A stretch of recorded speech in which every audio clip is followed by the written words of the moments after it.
Bonjour tout le monde. Aujourd'hui, on va vous expliquer ce que c'est que les polynômes à plusieurs variables et le calcul pseudo-différentiel. Ça veut dire que c'est les pseudo-dérivés qu'on va utiliser pour démontrer le théorème de Fermat. Après, on va essayer de résoudre l'équation du 5e et du 6e degré. On va commencer par les polynômes à plusieurs variables. Le formalisme mathématique nous oblige à écrire ça, soit un polynôme, etc. On a un polynôme P de x, y, somme, double somme de AJI, xn moins j moins i, yi. Ça c'est le premier polynôme. Cela, c'est le pseudo-dérivé. P, on connaît la dérivée qui a été faite par Newton et Leibniz. Nous, on va faire la pseudo-dérivée. P dpxy sur dx. C'est la somme j égale 0, n moins i, n moins j, somme n moins j, n moins i égale à 0, n moins i moins j, aji, x, n moins i moins j moins i, yi sur n moins j. Et c'est la même chose pour la pseudo-dérivée par rapport à y. On appelle ça les dérivées partielles. Qu'est-ce que vous remarquez? Que n moins j doit être différent de 0. Ce qu'on vous a appris tout le temps, que le dénominateur doit être différent de 0. On va le démontrer tout à l'heure que le dénominateur peut être égal à 0. Je vais vous donner un exemple. Les dérivées de Newton. Si on prend un polynôme, une fonction, si vous voulez, ou bien un polynôme P de xy. Par exemple, on va mettre 2x de y. Si on veut dériver, on appelle ça dérivée partielle. La dérivée partielle d rang p de xy sur d rang x, c'est quoi? Dans ce cas-là, y étant considéré comme une constante. Ça veut dire qu'on va dériver le x2. Donc ça va donner 4xy. Et la dérivée xy par rapport à y, ça va donner, donc ça c'est une constante, ça va donner 2x2. Ça pour les dérivées classiques. Maintenant pour la pseudo-dérivée que moi-même j'ai mis au point, qu'est-ce qu'on va faire? On va procéder de la même manière. Moi je vais prendre un polynôme général, p xy par exemple égale xn ym. Bien sûr, si je le dérive par rapport aux dérivées classiques de Newton, si je dérive par rapport à x, ça sera nxn-1 yn.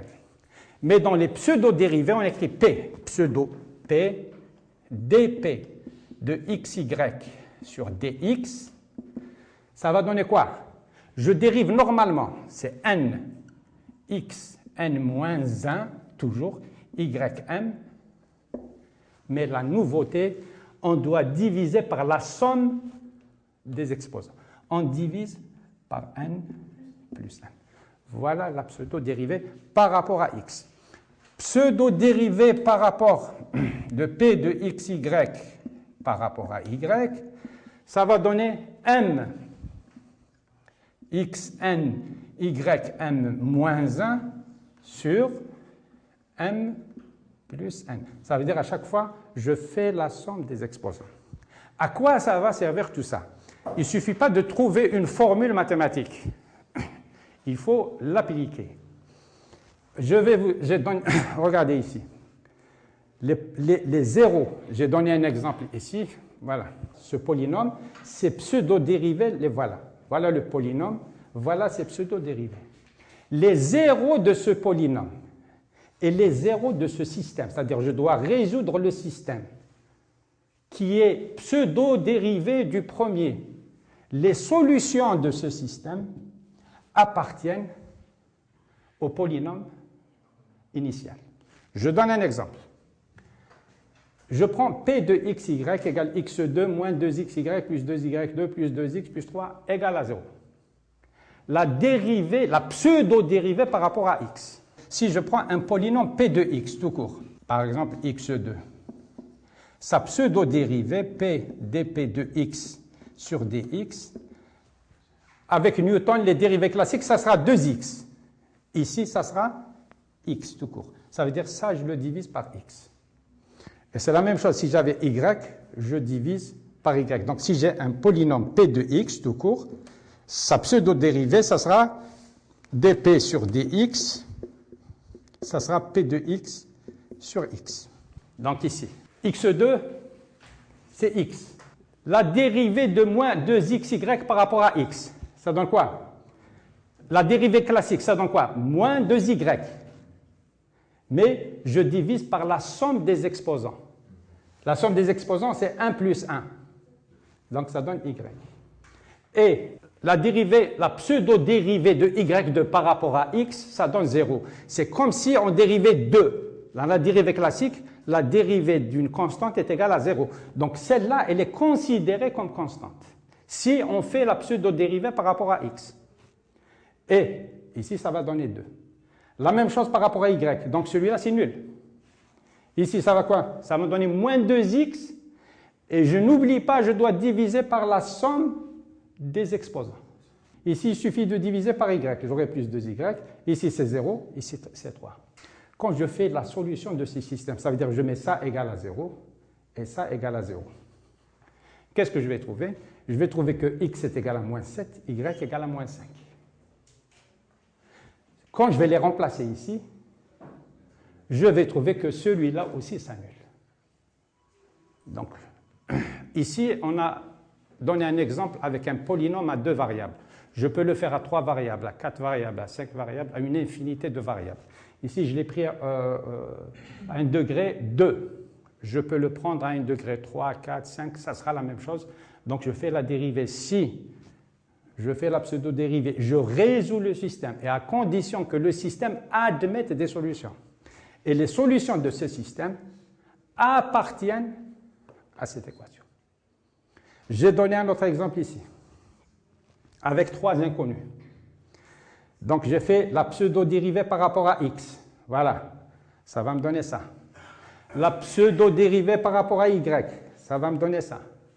La pseudo-dérivée par rapport à z, ça donne ça. Bien sûr, si je fais la pseudo-dérivée par rapport à x, y et z seront considérés comme constantes. Si je le fais par rapport à y, x et z seront considérés comme constantes. Et je n'oublie pas, je dois toujours diviser par la somme des exposants. Voilà, je vais donner un exemple. X moins 2, y égale 1. Si on les remplace ici, on va trouver que celui-là, il s'annule. J'ai donné un autre exemple, ici. Là où il y a une constante. Une constante, à quoi elle est égale la pseudo-dérivée d'une constante? Dans ce calcul pseudo-différentiel, la constante n'a aucun sens. C'est-à-dire, dire 2 ou 3 ou 4, ça n'a aucun sens. Le 2, il doit être dérivé soit de x, soit de y, soit de z. Quand je dis 1 tout court, ça ne veut rien dire. 1, ça ne marche pas. 1, c'est x puissance 0. Ou bien y puissance 0. Ou bien z puissance 0.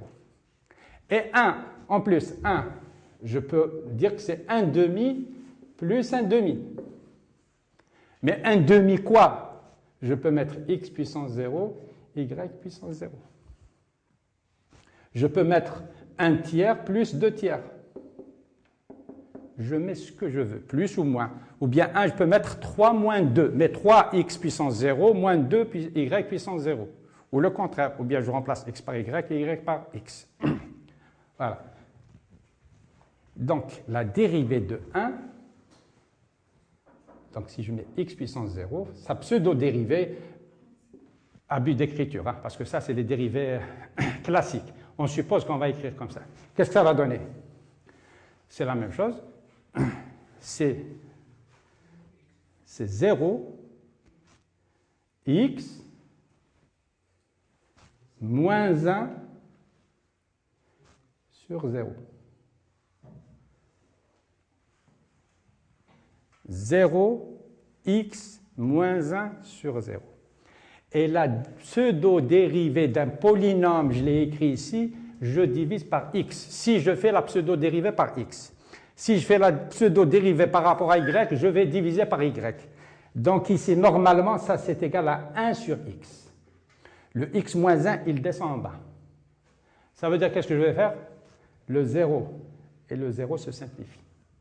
Dans ce cas, 0 sur 0 est égal à 1. Et comment? C'est-à-dire, il ne suffit pas de dire 0 sur 0 est égal à 1, il faut le vérifier dans les polynômes que je viens de vous citer. Ici, j'ai pris 2. 2, je peux le mettre 1 plus 1, 3 moins 1, ce que je veux. Ici, j'ai mis 1 plus 1. Donc, le 2, c'est égal à 1, c'est x puissance 0, plus y puissance 0. X puissance 0, c'est 1 sur x, y puissance 0, c'est 1 sur y. Vous demandez à n'importe quel mathématicien, il vous dira que c'est impossible. Mais monsieur, quand je le remplace ici, je vais trouver que les solutions de ce système appartiennent aux solutions de l'équation du polynôme initial. Donc 0 sur 0, ça peut être égal à 1. Premièrement. Deuxièmement, ici, j'ai donné un autre exemple où, voilà, la pseudo-dérive de P de x sur dy, ça donne que des x. Ici, c'est une équation du second degré. Quand on résout, je trouve x1. Quand je trouve x1, je remplace ici, je trouve y1. x1 égale moins 1 demi, y1 égale moins 3, x2 égale 2, y2 égale 6. Et je les remplace ici, je trouve, c'est la même chose, ils appartiennent. La même chose, j'ai donné un autre exemple ici.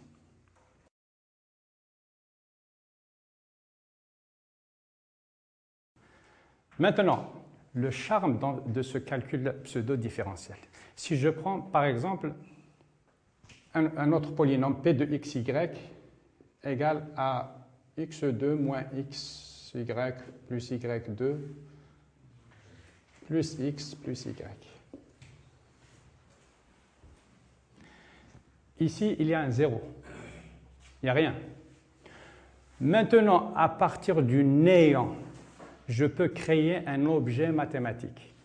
Au lieu de 0, je peux mettre 1 moins 1 ici. Je peux mettre 2 moins 2.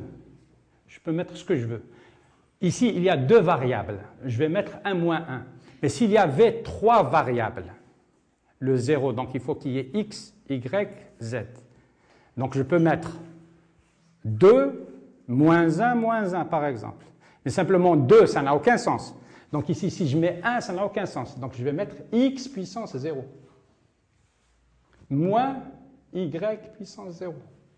Je peux mettre 2x puissance 0, moins 2y puissance 0. La dérivée classique, si vous dérivez une constante, vous avez 0. Si vous dérivez 0, vous avez 0. Ici, non. Le 0 peut être écrit 1 moins 1, et j'aurai ici la pseudo-dérivée, par exemple, p dp xy sur dx. Ça va donner quoi? X, ici, y sur 2. Ça, c'est nul. Ça, c'est 1. Ici, 1 sur x. La pseudo-dérivée xy par rapport à y, ça donne quoi? Ça, c'est 0. Donc ici, c'est moins x. Je divise par toujours la somme des exposants. Y, c'est 1. Ça, c'est 0. Plus y, c'est 1. Moins 1 sur y. Voilà. Bien sûr, si vous vous amusez à résoudre ce système, pardon, x moins y sur 2. Si on résout le système, les solutions de ce système appartiennent au polynôme initial. Ils appartiennent. Donc le 0, dorénavant, ce n'est pas 0, c'est un objet mathématique qui, si je lui fais la pseudo-dérivée, ça donne 1 sur x. Voilà. Maintenant, on va utiliser tout ça pour démontrer le théorème de Fermat avec une facilité déconcertante. Je le démontre en une seule page. Le théorème de Fermat, qu'est-ce qu'il stipule? C'est qu'on ne peut jamais trouver un polynôme x, y, z, bien sûr x, y, z entier avec n entier, tel que x plus xn plus yn moins zn égale à 0. Fermat, c'était une conjecture, ça fait 4 siècles de ça. Il a démontré juste, c'est-à-dire c'est valable juste pour le premier degré et le second degré. Mais pour le troisième degré, il a démontré que c'est impossible. Il y a Andrew Wiles qui l'a démontré, ça a nécessité des centaines de pages pour arriver à démontrer ce théorème, cette conjecture, parce qu'après, elle devient théorème. Donc, il a utilisé des mathématiques qu'une poignée de mathématiciens à travers le monde qui peuvent comprendre ça. Moi, je le fais avec un calcul qu'un élève de terminale peut comprendre. Je mets le polynôme x2. Donc, le travail, c'est qu'il faut que x2, xn plus yn moins zn différent de 0, n supérieur à 2. On ne peut jamais trouver un polynôme xn plus y égale à 0 si n est supérieur à 2. Il faut le démontrer. Qu'est-ce que j'ai fait? J'ai pris, voilà ça, p de x plus g de y. Je prends deux autres polynômes, l'un en x et l'autre en y. Ici, ça c'est 0. C'est comme ce que je vous ai dit tout à l'heure. Le 0, à partir de 0, je peux créer un objet mathématique. Donc, puisque j'ai trois variables, x, y, z, donc je dois mettre D1, D2 et D3. Ça veut dire que D1, c'est D1 en réalité, D1, x puissance 0. D2, x puissance 0. Y puissance 0. D3, c'est z puissance 0. Donc ça, c'est 0, mais avec le 0, je peux faire beaucoup de choses et grâce à ça, je démontre le théorème de Fermat. Je fais les pseudo-dérivées. La première par rapport à x. Donc ici, j'aurai xn moins 1. Ici, c'est p de x sur x. Et ça, puisque c'est x0. Donc j'aurai d1 sur x. Le deuxième, yn moins 1. Par rapport à y, la pseudo-dérivée par rapport à y, yn moins 1, plus g de y sur y, plus d2 sur y. Et la troisième, c'est par rapport à z, donc j'ai moins zn moins 1, d3 sur z égale à 0. Un système d'équations que je dois résoudre. Qu'est-ce que je fais? Je fais la somme égale à 0. Puisque ça est égal à 0, qu'est-ce que je dois démontrer? Je dois démontrer que ça ne peut, il est tout le temps différent de 0. Il ne peut pas être égal à 0. S'il est égal à 0, ça veut dire que le théorème de Fermat, il est faux. Moi, le but, c'est puisque ça, il est nul, je démontre que celui-là est différent de 0, quel que soit x, y, z entier. Qu'est-ce que je fais? Voilà. Euler, il a démontré le théorème de Fermat pour n égale à 3. Ça veut dire que xn plus yn moins x3 pardon, plus y3 moins z3 est différent de 0. Ça a été démontré. Moi, je pars du principe que si n égale 3, c'est démontré. Donc ici, qu'est-ce que je vais mettre? Pour avoir 3, c'est-à-dire n égale à 4. Je vais mettre ça, voilà, D1 x sur x plus D2 plus D3, ça, je vais mettre, il est différent de 0. Parce que ici, j'ai à résoudre des équations. Combien de variables j'ai? J'ai le x, j'ai le y, j'ai z, j'ai p de x, j'ai 2y, j'ai d1, j'ai d2, j'ai d3. Ça veut dire que le système, il doit avoir des solutions. Donc, j'ai la première équation, là voilà. D1 plus D2 plus D3 égale à 0.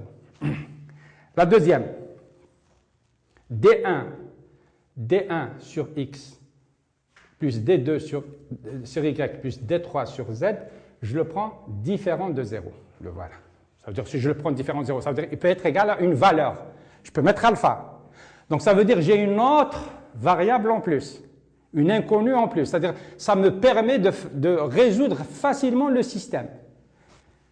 Si je prends celui-là différent de 0, pour que le théorème de Fermat pour n égale à 3 soit vérifié, ça différent de 0, il faut que ça soit égal à 0. Pour quelle raison? S'il n'est pas égal à 0, c'est-à-dire il est égal à 0, c'est-à-dire quel que soit x, y, z, attention. Si celui-là, par exemple, il est égal à 2, si celui-là n'est pas différent de 0, il peut être égal à moins 2. 2 moins 2 égale à 0. Ça veut dire x3 plus y3 moins z puissance 3 égale à 0. Ce qui est faux. Impossible. Donc si je prends celui-là différent de 0, obligatoirement, p de x sur x plus z de y sur y, et il est égal à 0. Maintenant, p de x sur x plus z de y sur y égale à 0. Je prends à partir de là g de y. À quoi il sera égal? Moins y p de x sur x. Je le remplace ici. P de x plus g de y. Qu'est-ce que ça va me donner? P de x, je remplace g de y par sa valeur. C'est moins y sur x, p de x. Je prends p de x en facteur. Qu'est-ce que ça donne? 1 moins y sur x. Est-ce que ça peut être égal à 0?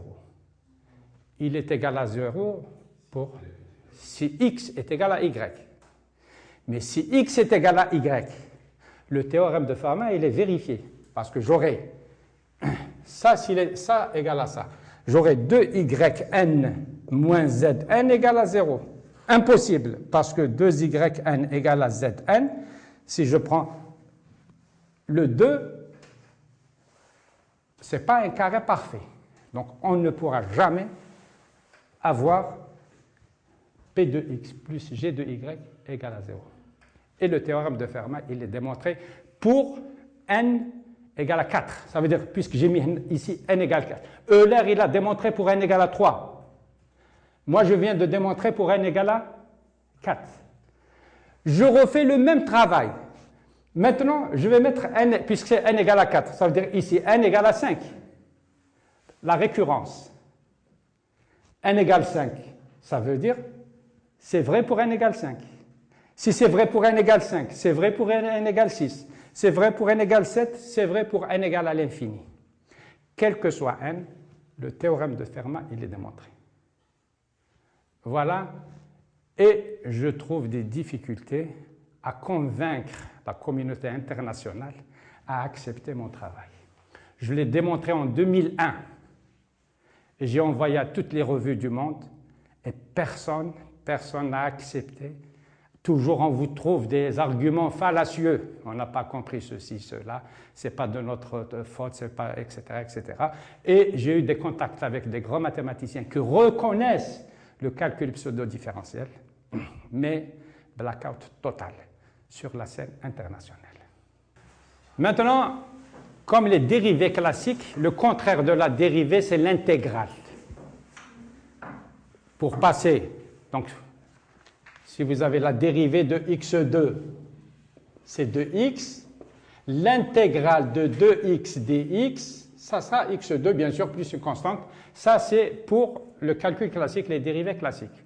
Pour les pseudo-dérivées, c'est la même chose. Nous avons la pseudo-intégrale. Pseudo-intégrale, donc ça c'est intégrale, donc pseudo-intégrale, je vais faire ça. Donc, donc la pseudo-intégrale, par exemple, de xn, ym, parce que je peux faire la pseudo-intégrale par rapport à x, par rapport à y, c'est comme la pseudo-dérivée. Donc, par exemple, par rapport à x, dx, donc ça sera n plus m plus 1 sur n plus 1, xn plus 1, ym.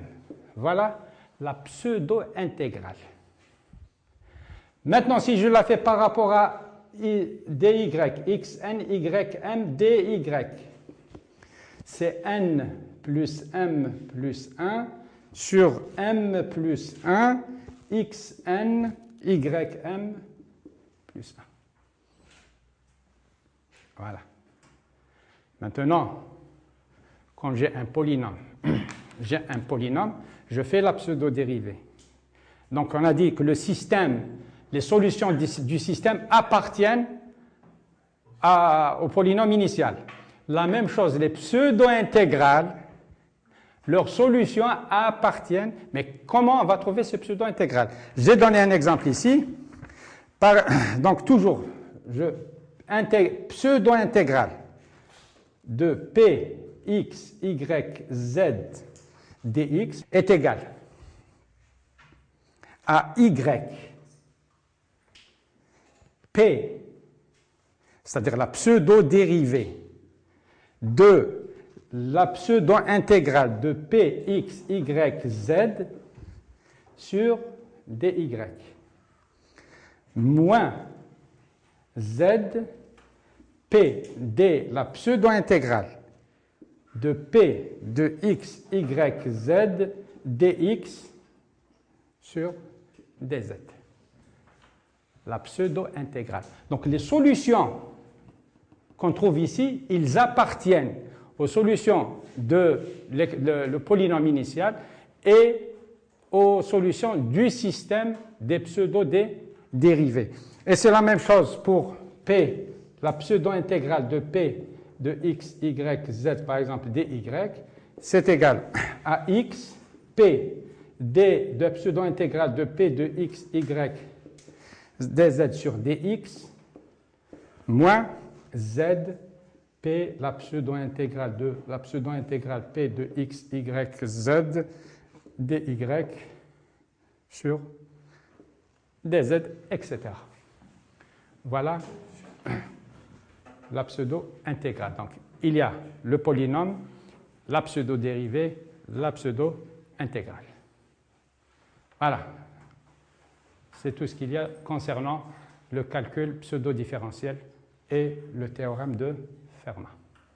Maintenant, on va passer à l'équation du 5e et du 6e degré.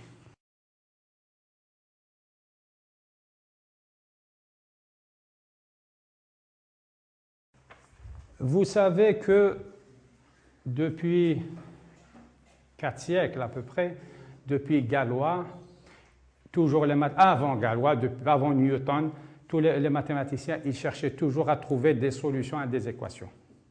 Ils ont pu trouver la solution, bien sûr, de l'équation du premier et du second degré, vous savez les faire. Il y a celle du 3e degré et 4e degré qui ont été découvertes par Ferrari et Cardan. Et l'équation du 5e degré, toutes les tentatives des grands mathématiciens ont échoué. Et avec Galois, il a démontré qu'il était quasi impossible de trouver la solution de l'équation du 5e degré avec les radicaux algébriques. On pouvait trouver pour certaines équations, on pouvait trouver des solutions. Mais pour trouver une méthode générale, il est impossible. Donc les mathématiciens, ils ont fermé les livres d'algèbre et ils sont passés à autre chose. Donc qu'est-ce qu'ils font? Ils font des approximations, c'est-à-dire il y a des méthodes où on trouve une valeur approximative pour des solutions d'une équation du 5e degré. Eh bien, j'ai résolu l'équation du 5e degré et du 6e degré. L'erreur des mathématiciens, c'était quoi? Ils ont voulu résoudre l'équation du 5e degré. L'équation du 5e degré, impossible de la résoudre toute seule. L'équation du 6e degré, impossible de la résoudre toute seule. L'équation du 5e et du 6e, pour résoudre l'équation du 5e, il me faut l'équation du 6e. Et pour résoudre l'équation du 6e degré, il me faut l'équation du 5e degré. C'est du 2 en 1. J'ai mis au point un polynôme. Voilà le polynôme. Quand on le voit comme ça ne veut rien dire. Lambda 1 x6 plus lambda 2 x5 plus lambda 3 x4, plus 2 lambda 2 lambda 3 sur 3 lambda 1 moins 5 lambda 2 au cube sur 27 lambda 1 au carré x3 plus lambda 5 x2 lambda 2 lambda 5 sur 3 lambda 1 moins lambda 2 au cube lambda 3 sur 27 lambda 1 au cube plus lambda 2 puissance 5 81 lambda 4 puissance x plus lambda 7. Si vous dites à un mathématicien, quel que soit son rang, que j'ai résolu l'équation du 5e degré, il ne va pas vous écouter. Il va vous dire impossible. On va démontrer que c'est possible. Ce polynôme, c'est un polynôme invariant. C'est moi qui l'ai inventé. C'est un polynôme invariant. Qu'est-ce que ça veut dire, polynôme invariant? Si je fais un changement de variable, x, par exemple, je prends petit x égale grand X plus t. Qu'est-ce qui va se passer? Je vais retrouver un autre polynôme de degré 6. Simplement, ici, par exemple, ici, je vais trouver K2, K1, je vais changer les noms. Ici, je vais trouver K1. Ici, qu'est-ce que je vais trouver? K2, K3. Ici, je vais trouver 2K2, K3, 3K1. Donc, il est invariant. Maintenant, s'il est invariant, si j'annule le lambda 2, vous l'avez fait dans les équations du second degré, la forme canonique. La forme canonique, on éliminait ax2 plus bx plus c, on éliminait le b en faisant x égale x moins b sur 2a. Ici, si je fais x égale grand X moins lambda 2 sur 6a, le lambda 2, il va devenir égal à 0. Regardez ici le lambda 2. Ici, il n'y a pas de lambda 2. Donc, j'aurai lambda 1, x6. Lambda 3, x4. Ici, qu'est-ce qu'il y a? Lambda 2, il est nul. Lambda 2, il est nul. Ça veut dire x3, il n'y a pas. Ici, il n'y a pas lambda 2. Lambda 5, ici, il y a lambda 2, lambda 2, lambda 2. Ça veut dire les coefficients impairs, ils vont disparaître. J'aurai une équation en x6, x4, x2 est constante. Ça, c'est une équation bicarrée qu'on peut résoudre. Donc, si j'ai un polynôme sous cette forme, je peux les résoudre. Mais simplement, nous, les polynômes qu'on a, ils ne sont pas sous cette forme. On doit les mettre sous cette forme. On va résoudre l'équation du 5e degré. Comment on va faire? On va la mettre sous la forme du 6e degré. Qu'est-ce que je vais faire? Je vais multiplier ax5 plus bx4 plus cx3 plus dx2 plus ex plus f par x moins alpha. Si je multiplie par x moins alpha, ça va devenir une équation du 6e degré. Et alpha, c'est une variable libre. C'est un virus. C'est ça qui va me permettre de résoudre, de casser le mythe de l'équation du 5e degré. C'est-à-dire on ne peut pas la résoudre, mais je vais le faire avec ça. Quand je vais développer, je ne vais pas le faire parce que c'est lent, quand je vais développer, j'aurai une équation du 6e degré et partout j'aurai des alphas. Ici, alpha, alpha, alpha, alpha, alpha. Qu'est-ce que je vais faire? Je vais le coefficient en x6 ici. Je vais le mettre à peu près. Donc, je vais mettre A'x6 plus B'x5 plus C'x4 plus D'x3 plus E'x2 plus F'x. Ici, c'est sûr et certain, c'est moins alpha F. Je vais adapter ça. Le F', attention, ce n'est pas la dérivée. Hein. Ça, je vais le mettre égal à ça. Ça veut dire le F, il est égal à lambda 2, lambda 5. Ça veut dire lambda 2, lambda 5 fois, etc., etc. J'aurai une équation du 5e degré. Mais l'équation du 5e degré, à peu près, hein, c'est pas ça. L'équation du 5e degré que je vais résoudre, il faut que ça soit égal à ça. Ça va être alpha 1, par exemple, x5, plus alpha 2, x4, plus alpha 2, alpha 3, alpha 4, alpha 5, alpha 6. OK? Mais ici, non, pour ne pas confondre avec les alpha. Non, je vais mettre autre chose, bêta.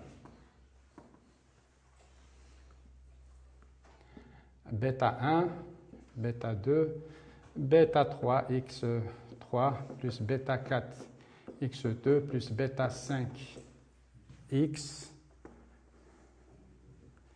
plus bêta 6. Mais dans ce bêta, il y a le alpha, la variable libre. En mathématiques, pour les algébristes, une équation du 5e degré, si j'ai une relation entre les coefficients, un des deux coefficients, je peux résoudre l'équation.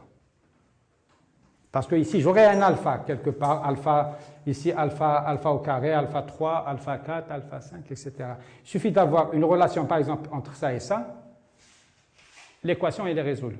Une fois j'ai adapté cette équation à celle-là, je vais faire la même chose pour ici. Mais pour le faire, il va falloir faire un changement de variable. Toujours, je fais petit x égale à grand X plus t ou bien grand X. Ça dépend de la variable que j'ai prise. Je fais à chaque fois un changement. Donc ici, je vais faire un changement de variable. Ici aussi, je vais faire un changement de variable. Ici, j'aurai à résoudre une équation du 3e degré. L'équation du 3e degré, on peut la résoudre, c'est facile. Une fois mon polynôme il est sous cette forme, qu'est-ce que je vais faire? Je vais annuler le lambda 2. Si j'annule le lambda 2, le lambda, donc ici, il va disparaître, ici, il va disparaître. J'aurai une équation bicarrée que je peux résoudre. Donc voilà, en même temps, je peux résoudre l'équation du 5e degré et l'équation du 6e degré. En plus, j'ai la méthode pour tous les polynômes, 8, 10, 12, 20, 100 degrés, j'ai la méthode pour les faire. Donc, avec ça, je peux résoudre une équation à n'importe quel degré. S'il le faut jusqu'à 1 million de degrés, je peux avoir les polynômes invariants. C'est très facile, mais malheureusement, personne ne vous écoute. C'est dans leur esprit que c'est impossible, ou bien, je ne sais pas, vous n'avez pas le droit de le faire, vous n'avez pas le droit de démontrer ce qui a été démontré impossible. On va revenir au 0 sur 0.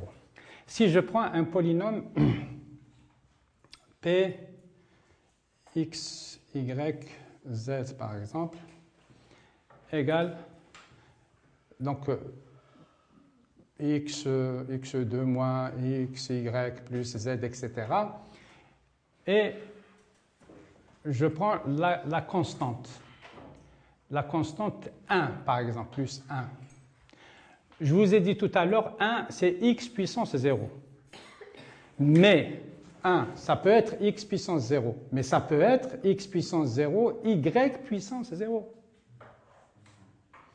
Si je fais la pseudo-dérivée de ça, parce que ça donne quoi? Nous, normalement, on a 1 sur 1. Si on fait la pseudo-dérivée par x, ça donne 1 sur x. Donc, si je fais, donc je vais l'appeler un polynôme q, xy, bien sûr. Donc, j'aurai p dqxy sur dx. Ça donne quoi? Ça donne 0, x moins 1, y puissance 0 sur combien? 0 plus 0. 0 plus 0. 0 plus 0. Ça, c'est 1. Donc, ici, j'aurai 0 sur 2 fois 0. 1 sur x. 0 avec 0 se simplifie, ça donne 1 sur 2x. Donc, dorénavant, 0 plus 0, c'est 2 fois 0. Et c'est la même chose si je le prends 1 égale x puissance 0, y puissance 0, z puissance 0.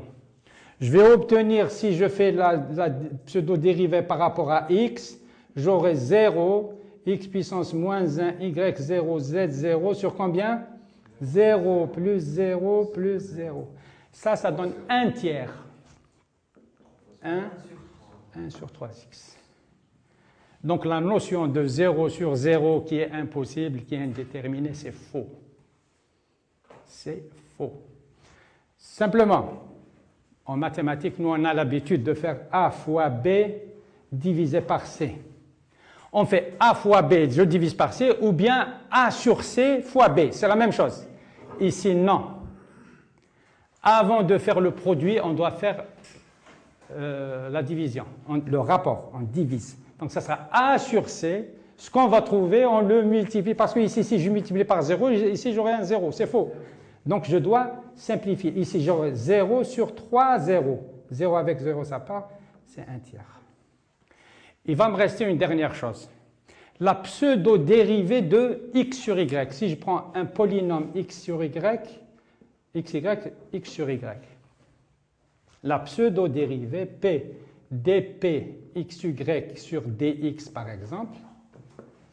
Comment je vais faire la pseudo-dérivée?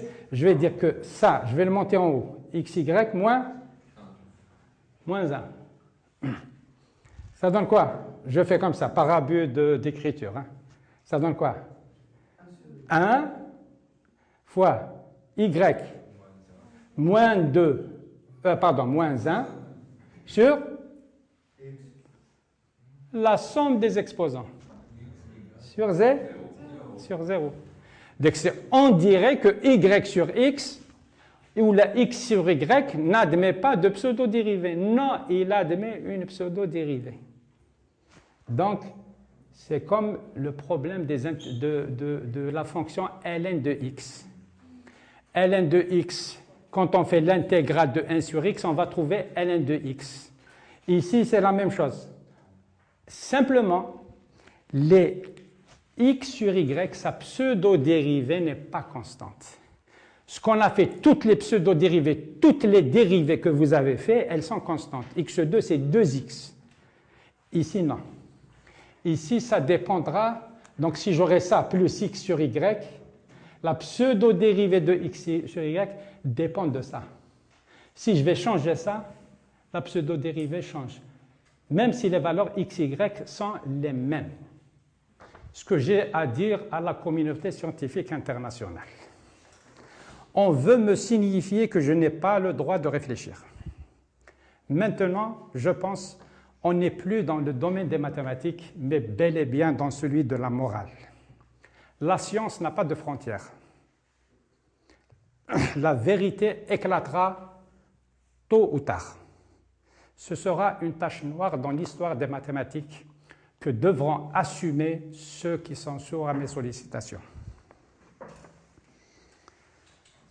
Je suis victime d'un crime moral sur lequel la justice humaine n'a aucune prise. Je compte sur la justice céleste et le tribunal de l'histoire pour me rétablir dans mes droits. J'ai commis un crime impardonnable dû à une erreur de jeunesse qui est celui de réfléchir. Non satisfait de ce délit, j'en commets un autre plus grave encore, qui est celui de réfléchir, de faire des découvertes qui feront avancer la science et qui engendreront le développement de l'humanité tout entière. Cette tâche, ce n'est pas à Hassan Saadi qu'elle revient, mais bien à d'autres. C'est un domaine réservé à qui de droit. Je reconnais solennellement ma faute et je jure devant Dieu et l'histoire que je serai toujours hors la loi et que je réfléchirai toujours advienne que pourra. Vive la recherche. Bien à vous.